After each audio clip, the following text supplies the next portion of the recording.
యేసయ్యా నువ్వు నా కోసం మరణించావు, కానీ నేను లెక్క చేయను, ఐ డోంట్ కేర్, నువ్వు మరణించావు, నేను లెక్క చేయను రెండోసారి అన్నాడా. అలా చెబుతూ ఉండగా ఇంకేమన్నాడంట ఫాదర్ గారు, ఇంకా గట్టిగా కళ్ళల్లో కళ్ళు పెట్టి చూడన్నాడంట. చెప్తూ ఉండగా ఒక్కసారి కళ్ళల్లో కళ్ళు పెట్టి మూడోసారి చెప్పడం ప్రారంభించాడు. యేసయ్యా నువ్వు నా కోసం మరణించావు, అయినా కానీ నేను లెక్క చేయను అని చెబుతూ ఒక్కసారిగా ఆ గొంతులో తరబాటు, ఒక్కసారిగా ఆర్ద్రత, ఎమోషనల్ గురై అలా దించుకొని ఏడవడం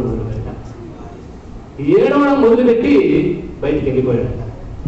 ఎందుకంటే అయ్యో నేను పాపం కట్టుకుంటున్నానే, పాప రహితుడైన క్రీస్తు మరణించినప్పుడు నేను ఎగదాలు చేస్తున్నానే, గేలు చేస్తున్నానని తల తీసుకొని కన్నీరు మున్నీరుగా ఏడ్చుకుంటూ బయటకు వెళ్ళిపోయాడు.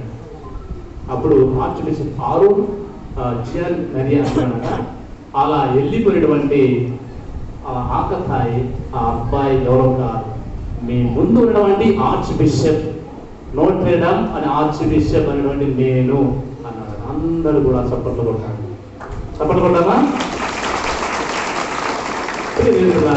ఈ సంఘటన ఏం చెప్తున్నారంటే, క్రీస్తు మరణం అనేది ప్రతి వ్యక్తిని కదిలించాలి, ప్రతి వ్యక్తిని మార్చగలగాల, లేకపోతే ఆయన మార్పునకు, ఆయన మరణానికి ఎటువంటి అర్థం పరమార్థం అన్నారు. మీరు అనుకోవచ్చు, ఏ